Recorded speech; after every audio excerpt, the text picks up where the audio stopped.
Bienvenue dans la deuxième partie de notre émission dédiée à la marche sous l'eau avec Guillaume. C'est parti. Alors une fois qu'on a parfaitement géré cette histoire de volume pulmonaire, on va descendre. Et puis arrivé en bas, il va falloir commencer à marcher.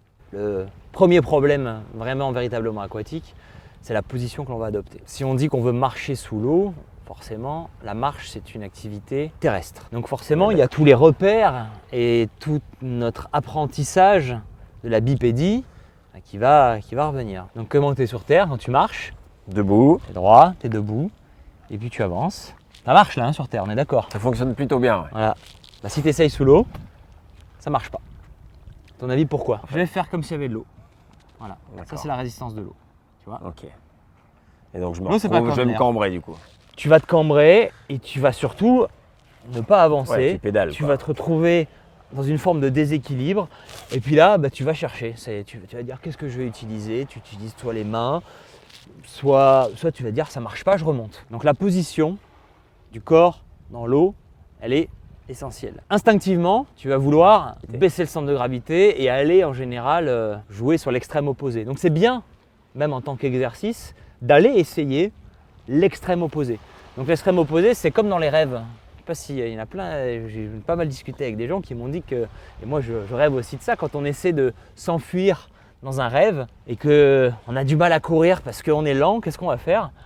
On va aller s'aplatir et on va se retrouver à avoir le buste quasiment parallèle à l'horizontale. Au sol, à l'horizontale. Alors là, c'est sûr que oui, c'est intéressant parce que du coup, on offre beaucoup moins de résistance et puis on a une bonne accroche au niveau du pied sur le sol et donc on va avancer. Le problème, c'est que ça ressemble à rien, puis là, on n'est plus dans de la marche. La bonne position, essayez de sentir le moment, donc ça se sent sous l'eau, le moment où on va laisser tomber le buste vers l'avant, donc on va abaisser le centre de gravité, on essaie de ne pas amener les fesses vers l'arrière, on reste droit, et puis à un moment donné, on va sentir que naturellement, on le ressent sur terre, si tu te laisses tomber, le pied va aller vers l'avant. Et sous l'eau, c'est la même chose, sauf que ça va être décalé, qu'il va falloir vraiment attendre, ça s'essaye, le moment où on a vraiment une bascule. Et là, on a une position naturelle qui va s'inscrire, qui est pas vraiment de 45 degrés, alors, je ne vais pas te le faire faire ici, sinon tu vas tomber au sol,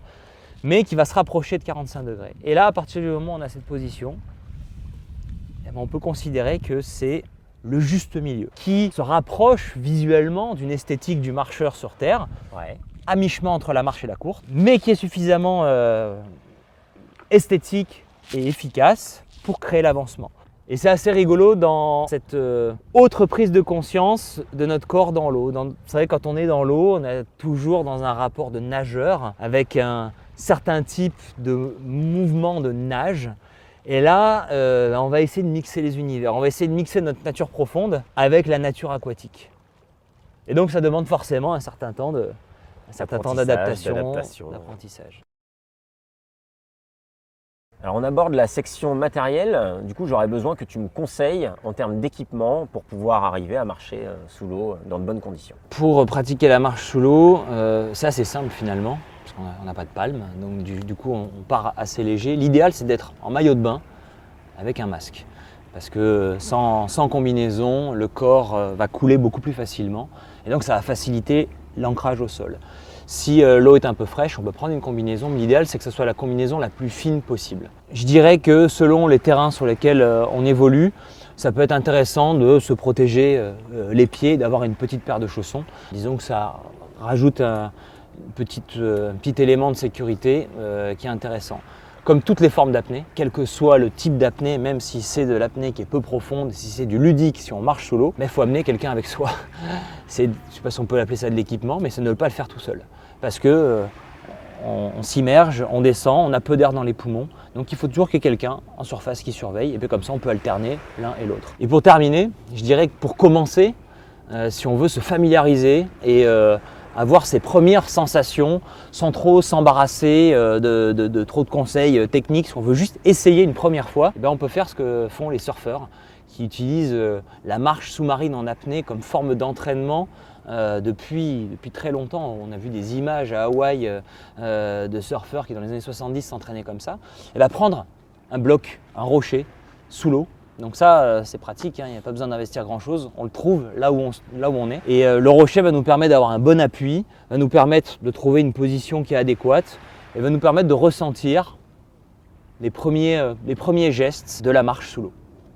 C'est la fin de cette deuxième partie de notre émission dédiée à la marche sous l'eau. Je vous donne rendez-vous le mois prochain pour la suite. En attendant, si ça vous a plu, likez la vidéo, abonnez-vous. Et si vous souhaitez nous soutenir et participer au financement des prochains tournages, une page Tipeee est à votre disposition. Je vous dis à très bientôt pour la suite. Ciao.